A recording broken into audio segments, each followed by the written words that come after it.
what he showed in the first series against LA when he got pulled. So, you've been in so many of these playoff series. What type of adjustments start to happen after a couple games when you go from home to the road? Well, what are you looking at doing differently as a team? Well, I think, and Nick can attest to this, sometimes you want to get on the road. It's especially in the Stanley Cup Finals. You're away from all the pomp and circumstance. You're away from all the family and all the craziness, and you're at the hotel with your teammates, immersed in preparing for what you need to do and how you need to perform and how you need to execute, and thinking about the subtle changes maybe that the coaching staff's going to put into place, or what you can do if you're a centerman, what you can do on faceoffs better. If you're a defenseman, how can you get the net, use the net? How can you clear from the front of the net? All the little details, all those little intangibles that the casual fan doesn't really pick up on. And those subtle adjustments of the defenseman not standing in the crease or having their feet near the blue paint, but moving up a foot or two so that those cross ice passes from side to side aren't hitting your feet in front of the net. I always had a hard and fast rule that I needed to be at least 2 feet outside of the blue paint. If I'm standing there, jostling with an opponent, trying to move him from the front of the net, or take his stick away, what have you. We've seen a lot of pucks go in off defensemen this playoff over the course of what do we have, 80 games or whatever it is, all the way up and down. And there's been a lot of goals scored off defensemen's feet, legs, whatnot. And at this juncture, in this stage of the playoffs and the Stanley Cup Finals, you want to try to negate any small issue like that happening on your watch. Prongs, just one more quick one for me, as Sammy's telling me we're squeezing a little bit of time here, but I really value your opinion as a top defenseman in the league over many, many years on what Seth Jones is doing right now and where he came from out of Chicago, where he was kind of, his career as a top defenseman was kind of dead and buried over there, and now all of a sudden he's doing what he's doing. And sometimes is it just about putting a guy in a situation to succeed? Well, I think you're walking into a room that has the winning pedigree and the culture. You don't come in there and try to change them to you. You're going in and you're changing your outlook. You're changing your mentality to the people in that locker room and the culture that they've created, from the head, from ownership to management to the coaching staff to the star players that are in that locker room that have already won, and they're now bringing you along for the ride and trying to win another one. I think it's provided a new glimmer of hope in his career that he probably felt was fading in Chicago, losing listless every night. And I think his attitude was lowered to that standard, which was we're going to lose every single night. And now the standard is we're going to win every single night, and we're going to compete. And as we know with the Florida Panthers, they're going to drag everybody into the fight every single night. And just knowing and preparing every game that you never know what's going to happen on the ice with them.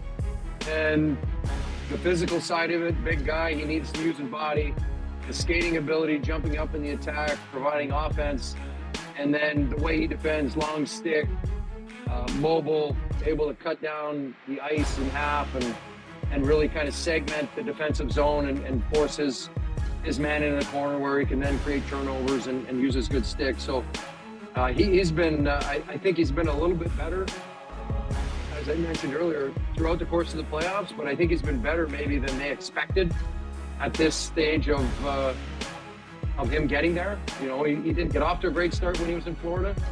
And, I think it, as we know, it takes a little bit of time to adjust to a new system, new style, and also the compete level that they bring each and every night is going to be a lot different than what he saw in Chicago.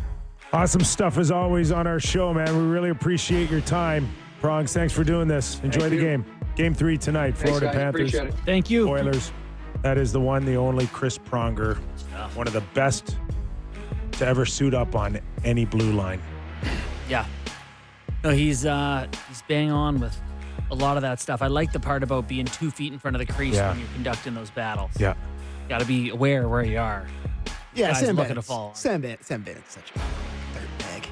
It's so funny how But it's like if you you were a can't- parent, you'd be like, "Oh, stop it! We know It's exactly every what you're game. doing." You can't win without dirtbags. Duh. No, And that's why I'm yeah. saying that I'd Right. like the Leafs to pay him $10 million to do it. You need a dirtbag in Toronto, Sammy, so badly. Yeah, I know. I'm fully aware. Imagine- yeah. Okay, go ahead. What are you gonna say? Just like, Florida has 3 UFAs that are kind of dirtbags, and every one the Leafs are just like, could we have one of them? Please? Send us a bag of dirt. How about we sign Jason Spezza instead? Anyways, game time. Presented by Bet365. Visit the app, latest odds, and find out why it's ever ordinary at Bet365. It's 19 plus, Ontario only. Please play responsibly. Pretty surprising line tonight for the hockey game. Let me guess. Florida Panthers, Favorites. Minus 130. they are minus 140 favorites. The Edmonton Oilers are plus 120 in this hockey game tonight. As I quickly, I'm just going to see what the actual series is at. So it's pretty close. It's minus 105, minus 115, minus 105 for the Oilers, minus 115 for the Florida Panthers. So they think tonight is not necessarily a deciding factor. But, I mean, I read this. I had the stat in the lineup here that when a best-of-7 Stanley Cup final is tied 1-1, the winner of Game 3 holds an all-time series record of 23-7. 767 winning percentage. Yeah. That's a pretty big number. I know it's historical. I know it doesn't necessarily matter as much, but like No, that matters. to me, that's a huge number. And I don't know. I just think anytime you can get this version of the Edmonton Oilers as a plus 120 underdog, feels like something you got to take. I wonder, though, this Hyman thing matters. It does. It really But they've matters. scored. They've scored in the game. No, I know, but he's their guy who falls on the goalie, and he's their guy who punishes Sure. their D on the Sure. forecheck. Fair And enough. like as the series goes on, they have Kane, they have some guys who do it. Frederick's supposed to do it.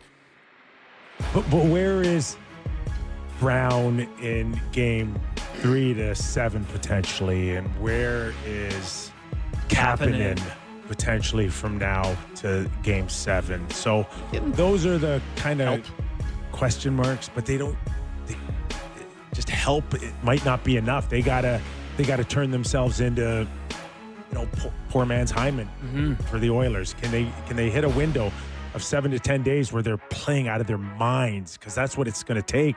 Yeah, I think Kapanen can. I don't know. Like he's a gifted player. He's got the talent, the ability. Yes. I would say over the course of his career, The there's strength. been frustration that he can't quite be what he can be at his best. I think he's taking care of himself. He's trying to seize an opportunity here. He could be a guy. And just looking at anytime goal scorers for tonight, been a lot of talk. Maybe we'll play the clip of about Alexander Barkov, such Barkov. 0 points through the first couple games, -4. Of course, Paul Maurice gave a smarmy answer about it. Smarmed it right up. But I would give me a Alex Barkov anytime goal tonight at plus 220. Gets off the schneid and he gets one on home ice. So that's my shot for an anytime goal scorer. And that was game time. Presented by Bet365. Visit the app for the odds and find out why it's ever ordinary at Bet365. That's 19 plus, Ontario only. Please play responsibly. Okay, still plenty more on the Real Kipper and Bourne Show. We'll take a quick break. When we return, we'll talk about a potential 3-way trade that the Leafs may not have been involved, Sammy. Yeah, and I'm also seeing edits on my Twitter account. I have Leafs Latest. It's like an account that just aggregates everything. I mean, I love it because it just really lays everything for me. But today I saw an edit of Mitch Marner in a Florida Panthers uni. I'm like, what the hell is going on? Anyways, we can talk about Marner. If you want. Also, some news out of Ottawa where their owner, Michael Andlauer, said he won't commit to spending full salary cap and whether or not this was a good idea or not. So that's always tough. We're a small market team, he says. Save it. We're going to break, Sammy. Back for more Real Kipper and New Bourne. Melnick just dropped. Sammy's itching here, folks. Don't go away. As a reminder, this hour, Real Kipper and Bourne brought to you by Bet365. Nick Kiprios, Justin Bourne, Sammy McKee.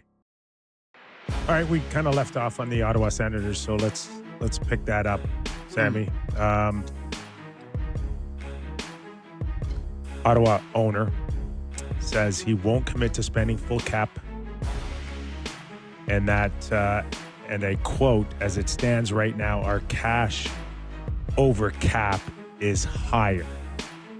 Which, I mean, I don't know really what that means, but it's not exciting news for the Ottawa Senator fans. He's saying we're spending more than you think we're spending. Just lie. No, don't lie. Just say, yeah, don't we're going to spend lie. to the cap. No, Don't lie, just spend to the cap. don't lie. Or that. Don't say anything at all. No comment? What would you have, if you're his PR Especially director? this guy's involved. We're doing everything we can to improve the Ottawa Senators. And whatever that means to you, we know what it means to us. And we'll look at everything. You know, and we're anything. not going to spend That's the money it. just to spend the That's money, it. but if we have the opportunity to put a winning product on the ice, we're not going to not There's spend to some do it. million You ways. guys are good at this. Oh, you convinced me. There's a million ways you can go around it. Yeah. But saying that just will kind of go, didn't we just go through that with the last owner about money and complaining and telling us that we could move? This is the thing with didn't we go saying- through all that? I actually don't like we're a small market team more than anything else, where it's like the excitement of the new owner thing was that you're going to run it Yeah. like a competitive team, try to Mhm. go up against the big boys.